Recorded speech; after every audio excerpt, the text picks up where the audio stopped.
అడుగుతా నేను అంటే నిజంగా హిందువులకి క్రిస్టియన్స్ అంటే పడదా లేకపోతే క్రిస్టియన్స్ లో కొంతమంది ఇలా ఉండే వాళ్ళంటే పడదా ఏంటి అసలు ఎజెండా? ఆ భావజాలం కరెక్ట్ కాదు.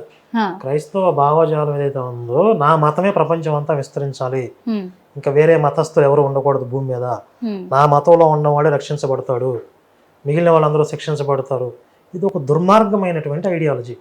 ఓకే, అది ప్రతి ఒక్కరికి ఉందంటారా? క్రిస్టియన్ క్రైస్తవుడిగా మారాడు అంటేనే ఆ భావజాలాన్ని యాక్సెప్ట్ చేసినట్టు తను ఇంకొకరిని ప్రేరేపిస్తాడు అన్నట్టే. ఇంకొకరిని కలవడానికే చూస్తారు. అది ఒక వైరస్ లాంటిది, లోపలికి వచ్చిన తర్వాత జాంబీలుగా మారిపోతారు. అయితే ఎంత మోతాదులో పనిచేస్తుంది అనేది వాళ్ళ వాళ్ళ వ్యక్తిత్వాన్ని బట్టి ఉంటుంది. కొంతమందికి మోరల్ వాల్యూస్ ఎక్కువ ఉంటాయి బై బర్త్, కొంతమంది తక్కువ ఉంటాయి. ఇప్పుడు కొంతమంది ఇస్లాం పేరుతో టెర్రరిస్టులుగా మారుతున్నారా, చంపుతున్నారా, అల్లాహు అక్బర్ అంటున్నారా? మరి ఇస్లాం అనుసరించే వాళ్ళందరూ ఎందుకు చంపట్లేదు? ఎందుకంటే ఆ చంపడానికి సిద్ధమైన వాళ్ళలో హ్యూమానిటీ తక్కువ ఉంటుంది, హ్యూమానిటీ లెవెల్స్ తక్కువ ఉంటాయి, మోరల్ ఎథిక్స్ తక్కువ ఉంటాయి. వాళ్ళలో ఐడియాలజీ బాగా పనిచేస్తుంది, వాళ్ళు చంపుతున్నారు. కానీ హ్యూమానిటీ ఎక్కువ ఉన్న వాళ్ళలో ఐడియాలజీని డామినేట్ చేస్తుంది.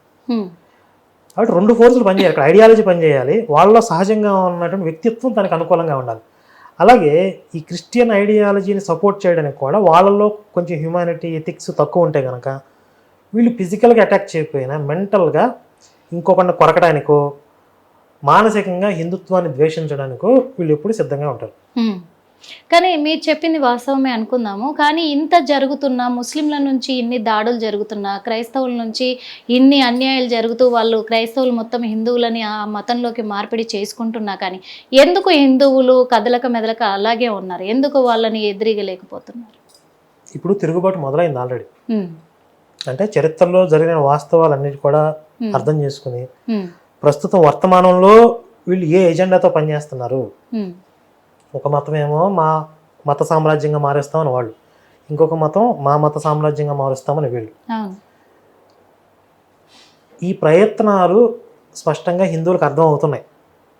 ఇప్పుడు వీళ్ళందరూ ఏకీకృతం అవుతున్నారు రాజకీయంగా మొదలు పెడితే. అవ్వరు అంటున్నారు వాళ్ళు. ఎవరు? హిందువులు అసలు ఐక్యమత్యం అవ్వరు, వాళ్ళలో దమ్ము లేదు, వాళ్ళు చేతులు ముడుచుకొని కూర్చోవాల్సిందే, వాళ్ళకు ఎదిరించి అంత సత్తా ఉంటే ఇన్ని రోజులు ఎందుకు ఆగుతారు అంటున్నారు. అలా అవ్వరు అనే అభిప్రాయంతోనే కొన్ని రాజకీయ పార్టీలు కొంతమంది ఏం చేశారంటే హిందువులని పక్కన పెట్టేసేసి, హిందూ ప్రయోజనం పక్కన పెట్టేసి వేరే మతస్థుల్ని మాత్రం బుజ్జగించడమే పనిగా పెట్టుకున్నారు. ఇప్పుడు హిందువులందరూ సంఘటితమై వీళ్ళు కూడా ఓటు బ్యాంకు పవర్ ఏదో చూపిస్తున్నారు. చూపిస్తున్న వీళ్ళు గగ్గోలు పెడుతున్నారు. ఇప్పుడు అదేంటి వీళ్ళందరూ మతం పేరుతో మతోన్మాదం పెరిగిపోతుందంట. మతోన్మాదం అంటే ఏంటి? ఉత్తి పుణ్యానికే ఇంకొక మతం మీదకి మనం వెళ్ళి దాడి చేస్తే మతోన్మాదం. మన మీద జరుగుతున్న దాడిని ఎదిరించి మనల్ని మనం రక్షించుకుంటే మతోన్మాదం ఎందుకు అయింది? ఆత్మరక్షణ అయింది. ఆత్మరక్షణ ఖచ్చితంగా. మన ఇల్లు తగలబెడుతున్నారు. కానీ ఓ పక్క ఏమంటున్నాడు అజయ్ బాబు, ఏమంటున్నాడు మా క్రైస్తవులు ఓట్లు వేయబట్టే ఈ రోజు ప్రభుత్వం ఏర్పడింది అని చెప్పేసి అంటున్నారు. మా క్రైస్తవుల ఓట్లతోనే ఏ నాయకుడైనా గెలిచేది అని అంటున్నారు. సరే వాళ్ళ ఓట్లు వేయడం మానేసేమని అనుకోని, వాళ్ళు ఓట్లు వేయడం మానేస్తే ఎలక్షన్స్ జరుగుతాయా జరగవా, ప్రభుత్వాలు ఫామ్ అవుతాయా అవ్వవా తెలిసిపోద్ది కదా, మానేసేమనండి. ఓకే, ఇంకొక విషయం అన్న, వాళ్ళు కూడా పదవి కోరుకుంటున్నారు. అంటే మా క్రైస్తవులకు కూడా మమ్మల్ని గుర్తించి మాకు కూడా పదవులు ఇస్తే, మా అధికారం మాకు ఇస్తే మేము ఎందుకు ఇలా చేస్తాము, మేము ఎందుకు అలా మాట్లాడతాము, ఇంకొకరిని దూషించేలాగా మేము మాట్లాడాం కదా. అధికారం కోసం చేస్తున్నారు ఇదంతా. అధికారం వాళ్ళ చేతుల్లో రావాలి అనే ఎజెండాతో ఎల్లకల్లోలం చేస్తున్నారా? అన్ని హిందువులే అనుభవిస్తారా, ముస్లింలు హిందువులే అని అంటున్నారు. మాకు రిజర్వేషన్ తక్కువ ఉంది, అలాగే హక్కులు తక్కువ ఉన్నాయి, మమ్మల్ని చిన్న చూపు చూస్తున్నారు అని చెప్పేసి. భారతదేశంలో హిందువులకి భారతీయ మతాలకు చెందిన వారిగా రిజర్వేషన్స్, అదే వేరే మతస్థులకు రిజర్వేషన్స్ ఉండవు. ఇది అంబేద్కర్ గారు రాసిన రాజ్యాంగంలో ఉంది. మాకు ఈ రాజ్యాంగం నచ్చదు, మాకు ఈ దేశం నచ్చదని మీకు నచ్చిన దేశాన్ని పోండి. ఇక్కడ హిందువులు మెజారిటీ. ప్రజాస్వామ్యం అంటే ఏంటి? మెజారిటీ ప్రజల అభిప్రాయం కదా. మోడీ గారి ప్రభుత్వం ఉంది. ఇప్పుడు మోడీ గారి ప్రభుత్వాన్ని ఎవరు ఎన్నుకున్నారు? మెజారిటీ ప్రజలు ఎన్నుకున్నారు. 100% మంది భారతీయులు మోడీ గారి ప్రభుత్వాన్ని ఎన్నుకోలేదు కదా. కొంతమంది వ్యతిరేకించారు, కొన్ని కోట్ల మంది వ్యతిరేకించారా లేదా? కానీ మెజారిటీ ప్రజలు మాకు మోడీ గారే కావాలని కోరుకున్నారు కాబట్టి ఆయన ప్రభుత్వం ఫామ్ అయింది. అలాగే ఈ దేశంలో ఏ చట్టాలు అమలు అవ్వాలి అనేది నిర్ణయించేది కూడా మెజారిటీ ప్రజలే. కాబట్టి హిందువుల పరిరక్షణ కోసం హిందువులందరూ ఏకీకృతం అయ్యి ఈ దేశం హిందూ దేశంగా ఉండాలి అనే ఒక నిర్ణయానికి వస్తే దానిని వ్యతిరేకించడం, అడ్డుకోవడం ఎవరి తరం కాదు. ఉత్తర కొరియా అధ్యక్షుడు ఉన్నాడు, కిమ్ ఉన్నాడు, నియంతృత్వంగా నా దేశంలో అన్యమత ప్రచారం, అసలు క్రిస్టియన్స్ ప్రచారం చేస్తే అంతాడు అక్కడ. వీళ్ళు వెళ్ళి అక్కడ చేయొచ్చు, యేసు కోసం హతసాక్షులు అవ్వచ్చు, అక్కడికి పోయి అక్కడికి వెళ్ళరు. అక్కడ దాకా ఎందుకు? ఇప్పుడు హైదరాబాద్ పాత బస్తీకి పోయి హతసాక్షులు అవుతారు వీళ్ళు? అవరు. కేవలం 1-2 సంఘటనలు ఎక్కడో చూపించి రెచ్చగొట్టి హిందువుల మీదకి ఉసిగొల్పటం ఇదంతా. అంటే హిందువులు చూసి చూడనట్టుగా వదిలేస్తారు, పెద్దగా తిరుగుబాటు చేయరు అనే భావన. ఇప్పుడు తిరుగుబాటు మొదలైంది. వాళ్ళందరూ కూడా అంత వాళ్ళ మీద జరుగుతున్న దాడిని చూస్తూ మౌనంగా కూర్చోవట్ల. అది తట్టుకోలేకపోతున్నారు వీళ్ళు. ఏంటి ఇన్ని సంవత్సరాల నుంచి చాప కింద దీనిలాగా మెత్తగా చేసుకుంటూ వచ్చేసాం, ఈ తిరుగుబాటులు ఏంటి? హిందువులందరూ ఈ సంఘటితం అవటం. నిన్న శ్రీరామనవమి శోభయాత్ర చూడండి ఎంత దేదీప్యమానంగా దేశవ్యాప్తంగా జరిగాయి. ఆయన పేరు ఏంది, హర్ష కుమార్ పోస్ట్ పెట్టాడు ఫేస్బుక్లో. నాకు భయం వేసింది. హిందువులు ర్యాలీ చేస్తే నీకు భయం వేసిందంట. అంత పెద్ద ర్యాలీ ఎప్పుడు చూడలేదు అంటున్నాడు. ప్రతి ఇయర్ చేస్తారు రాజసింగ్ గారు, అంటే ప్రతి సంవత్సరం పెరుగుతుంది హిందువులు పాల్గొనే సంఖ్య, చాలా ఆ ర్యాలీల యొక్క ప్రభావం పెరుగుతూ వెళ్తుంది. అందరూ హిందుత్వాన్ని ఓన్ చేసుకుంటున్నారు. సినిమా హీరోలు కాదు, మన నిజమైన హీరోలు శివాజీ, మన వచ్చిన సంభాజీ, చరిత్రలో నిజమైన హీరోలు ఉన్నారు. వాళ్ళు మనకు రోల్ మోడల్స్ అని చెప్పి ఈరోజు యువత అంతా కూడా అటువైపు వస్తుంది. ఇది తట్టుకోలేకపోతుంది, మా భయం వేస్తుంది అంటున్నారు. మీరేమో మతం పేరుతో జనాలను రెచ్చగొట్టి మన రోడ్ల మీద తీసుకొచ్చారు కొంతమంది. మా వాళ్ళు సంఖ్య చూడండి ఎంతమంది ఉందో. మేము ఇంతమంది రోడ్ల మీదకి వచ్చాం కాబట్టి మేము కోరుకుంటున్నట్లుగా దాన్ని హత్యగా ప్రకటించాలి, అది ప్రమాదం అయినా కూడా హత్యగా ప్రకటించాలి అని వీళ్ళ డిమాండ్. ఓకే, ఇప్పుడు వాళ్ళ డిమాండ్ ప్రకారమే వాళ్ళు ఖచ్చితంగా మేము ప్రూఫ్స్ బయట పెడతాము అని అంటున్నారు. హిందువుల మీద ముస్లింల మీద యాక్షన్ తీసుకుంటాము అని అంటున్నారు. ఇప్పుడు అజయ్ లాంటి వాళ్ళే అనుకుందాము, అజయ్తో పాటు కొంతమంది ఇలా మాట్లాడుతున్న క్రైస్తవులకి మీరు ఏం చెప్పదలుచుకున్నారు? ఈ అజయ్ అనేవాడు పిపిఎలకం, వీడు బచ్చగాడు, వీడికి అంత సీన్ లేదు. వీడు చెప్తే 10 మంది కూడా రోడ్డు మీదకి రారు.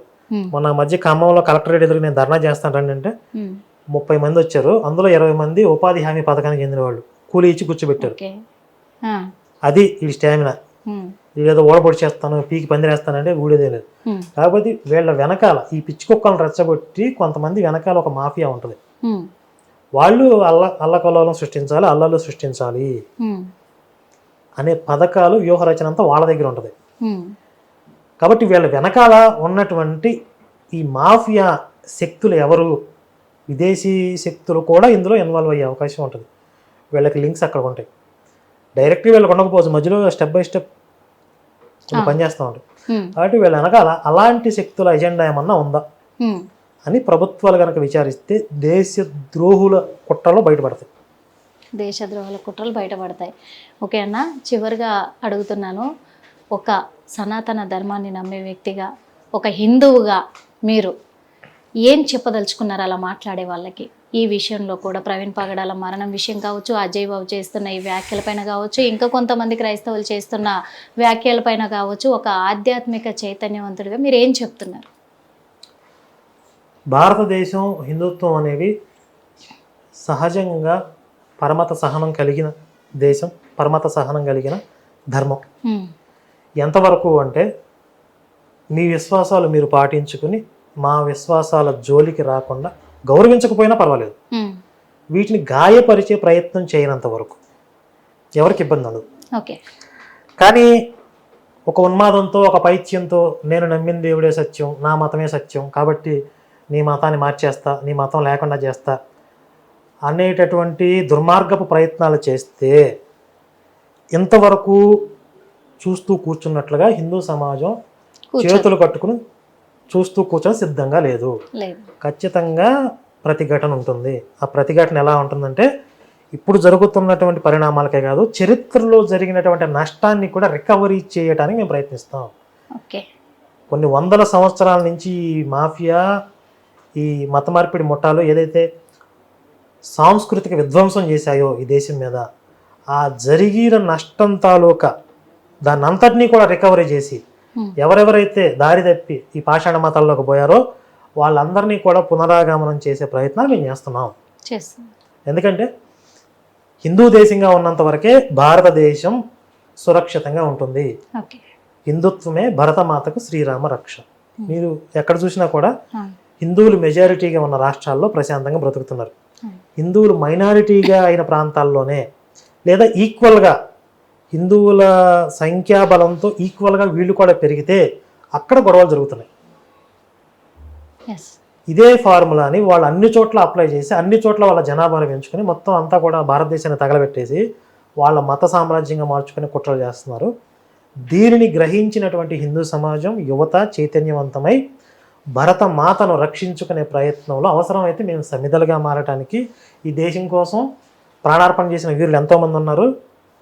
వాళ్ళ స్ఫూర్తితో మేము ఆత్మార్పణ చేయడానికి కూడా సిద్ధమైన వాళ్ళు లక్షల్లో ఉన్నారు.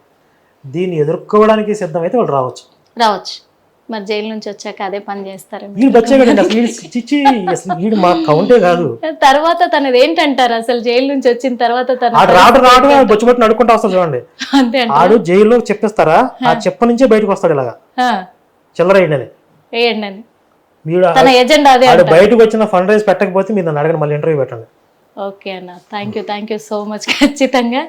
ఎందుకంటే చూసారు కదా, ఇది ఆయన ప్రవీణ్ పగడాల గారు చనిపోయిన విషయం అనేది కాదు, పక్కన పెడితే. ఎందుకంటే తన హత్య అంటే తన మరణం వెనకాల చాలా కుట్రకోణాలు జరుగుతూ ఉన్నాయి. తన వాళ్ళే చేస్తున్నారా బయట వాళ్ళే చేస్తున్నారా అనే కోణంలో కూడా అనుమానాలు ఉన్నాయి. అంతేకాదు క్రైస్తవులు ఒక రకంగా స్పందిస్తూ ఒకరి తర్వాత ఒకరు జైలుకి వెళ్ళడం అనేది వాళ్ళ ప్లాన్ ప్రకారం జరుగుతుందా, ఎట్లా జరుగుతుంది అనేది ఇప్పుడు అజయ్ బాబు బయటకు వచ్చిన తర్వాత మళ్ళీ మనకు క్లారిటీ వస్తుంది. ఎందుకంటే వచ్చిన తర్వాత తను ఏం చేయబోతున్నారు, నిజంగా అన్న చెప్పినట్టుగానే తను ఫండ్ రైజ్ చేయబోతున్నారా, చేసినట్టయితే మాత్రం ఇది నిజంగా క్రైస్తవులు చేస్తున్న ఒక పెద్ద ప్లానే అని మనం క్లియర్ కట్గా కూడా ప్రజలకు తెలిసేలాగా చెప్పడానికి కూడా అవకాశాలు ఉన్నాయి. కాబట్టి మరి ఇంటర్వ్యూలో మళ్ళీ కలుద్దాం. హిట్ టీవీ యాప్, ఇందులో short news, live news, entertainment shows, movies, digital magazines తో పాటు మీ జిల్లా వార్తలను కూడా ఫ్రీగా చూడొచ్చు. అంతేకాదు కేజీ నుంచి పీజీ వరకు విద్యార్థులకు స్కాలర్షిప్ కూడా అందిస్తున్నాం. ప్రతి వారం 10 మందికి లక్కీ డ్రా ద్వారా ఒక్కొక్కరికి 10,000 రూపాయలు అందిస్తున్నాం. ఇంకెందుకు ఆలస్యం, వెంటనే హిట్ టీవీ యాప్ ని డౌన్లోడ్ చేసుకుని ఫ్రీగా ఎంటర్టైన్మెంట్ పొందండి. Hit TV app. Hit TV app. Please download hit TV app. Hit TV app ని ఫ్రీగా డౌన్లోడ్ చేసుకుని ఎంజాయ్ చేయండి. మీకు నచ్చిన ఎంటర్టైన్మెంట్ కోసం హిట్ టీవీ యాప్ ని ఫ్రీగా డౌన్లోడ్ చేసుకుని ఎంజాయ్ చేయండి. హిట్ టీవీ యాప్ ని డౌన్లోడ్ చేసుకుని ఆస్వాదించండి, ఆశీర్వదించండి. ఇంతమంది సెలబ్రిటీలు హిట్ టీవీ యాప్ ని డౌన్లోడ్ చేసుకోండి అని చెప్తున్నారంటే ఎంత మంచి యాప్ ఆలోచించండి. అమెరికా అమెరికాలో చదవాలనుకునే వాళ్ళకి విశ్వసనీయమైన పేరు మన శౌర్య కన్సల్టెన్సీ. UK లో 1 year masters, UK లో 1 year masters, 2 years work permit up to 5 years visa. Contact Saurya Consultancy. Contact 89851 89851.